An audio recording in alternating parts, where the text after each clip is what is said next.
I'd like to welcome you to this very first lesson on what is business analytics as part of our BAS Introduction to Business Analytics 120 course.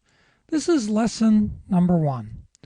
So, let's figure out what some of the 5 or 6 things we're going to learn in this first lesson. First of all, we're going to be able to define what business analytics is.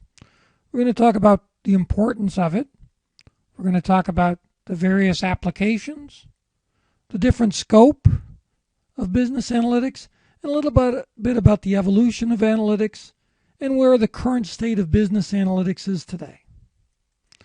So let's get right into the definition of business analytics. It's the use of data and other information technology or statistical analysis or quantitative methods, mathematical or computer-based models. Use all of that to help us shape data into information that aid business managers to gain insights and hopefully competitive advantages about their business.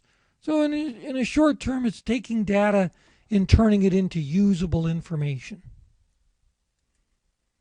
So why is it important? Well, first of all, if you haven't noticed, we've had simply a tsunami of data over the last decade or two.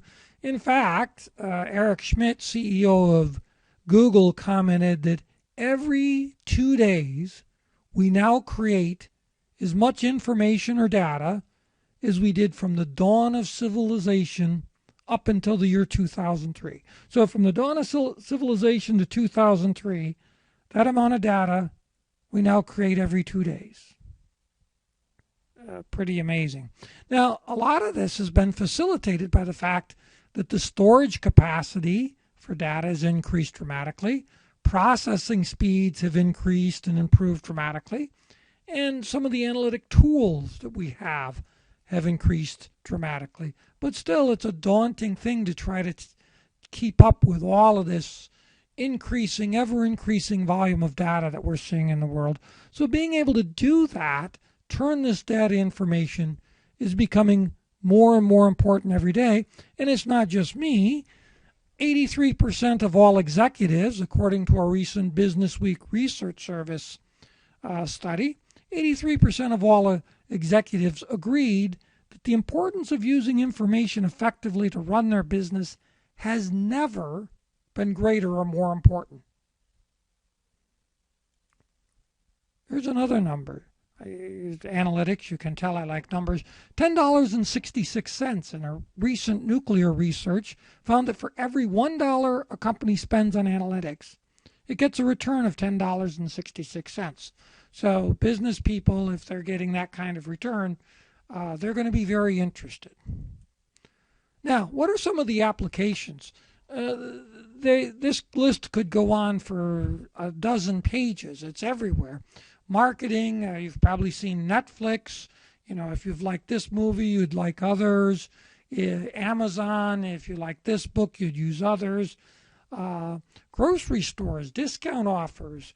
All these reward memberships are all to gather information because as business evolves, they want to give different coupons to different customers.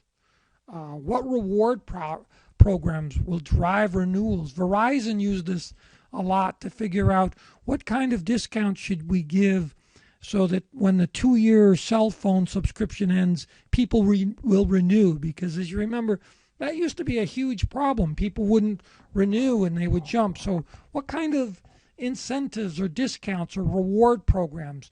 Casinos use it extensively to understand what's called the pain point. At what point will I walk away from the slot machine? And should I have in my building lots of $10 slots, or should I have more $1 slot machines?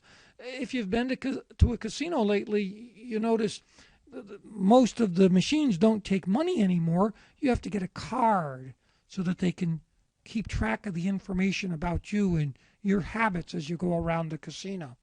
Fraud detection used extensively. A credit card transaction, should it be denied? If you've noticed now, lots of times if you're using your credit card way out of state for an unusual transaction, it might not go through. A lot of fraud in the insurance business, understanding, well, in this event, what can I use to defend myself if I'm an insurance company? Healthcare is using it. Finance is using it. Your sports teams are using it.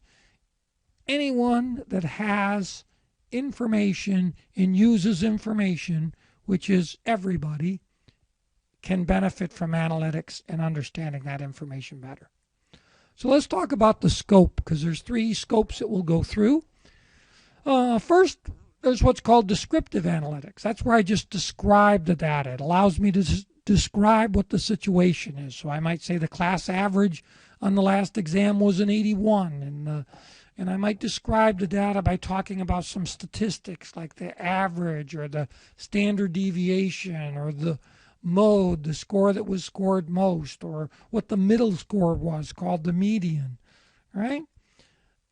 Secondly, I could do predictive analytics. This is where I take past history or some information and I model it to figure out, well, okay, what can I expect based on my model is going to happen next. For example, which customers are going to purchase additional products, which customers are most likely to respond to a 2-for-1 discount rather than a 20% discount.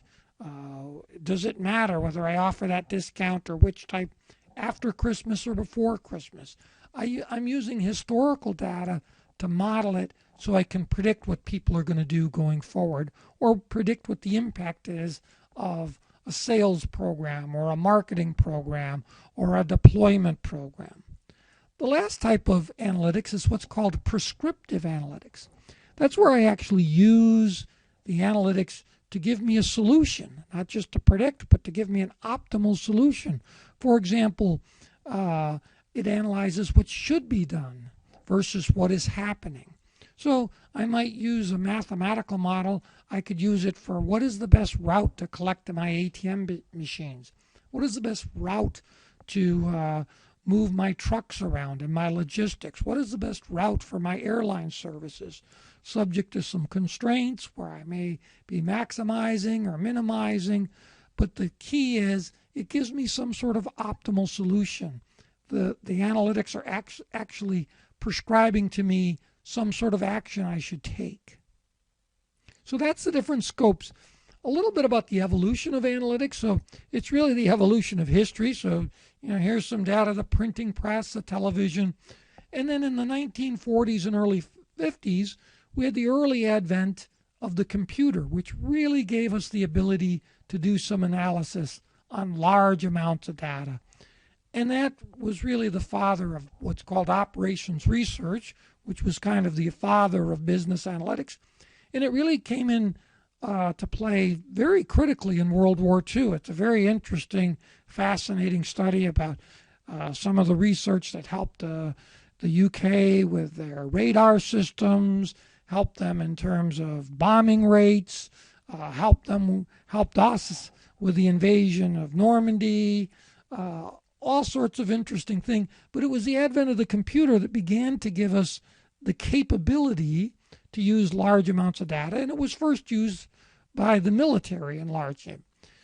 Then, as we started having the integrated circuit and the processor and then the personal computer, this allowed us to do analytics individually in our desktop.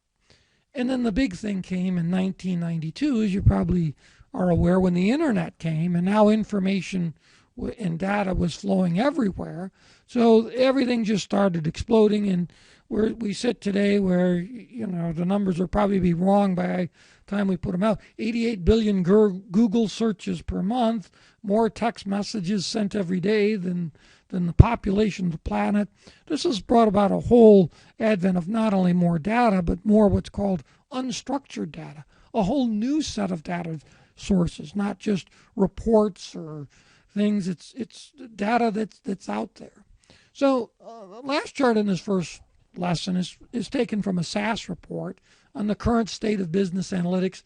So most folks would say business analytics is still very much in its infancy, in its emerging state, Even though 97% of the companies over 100 million say they use some sort of business analytics, the vast majority of them are still mainly in reporting stage. They're not really into the how do I model this so that I can predict outcomes? How do I optimize equations so that I can do some sort of prescriptive analysis? Most of them are using it to report data. And intuition, still to a large extent, is driving many business decisions, and there's a very cautious adaptation of the whole business analytics. Companies absolutely want to see bottom line impact, and some of the roadblocks that we need to get over before we have full adaptation of business analytics or enhance it is certainly there are issues with some of the data, the accuracy, the consistency, sometimes access to it, sometimes volume is just overwhelming. Here's where you come in. There's also a lack of analytic talent. There's a lack of people that can do this, that can take large amounts of data and turn it into meaningful information for executives and others. And finally, there's a little bit of a role in culture. People have to get used to, using analytics and understanding and for their benefits, and get away from the intuition form of decisions. Well, that's lesson 1. If there are any questions, please email, and have a great week.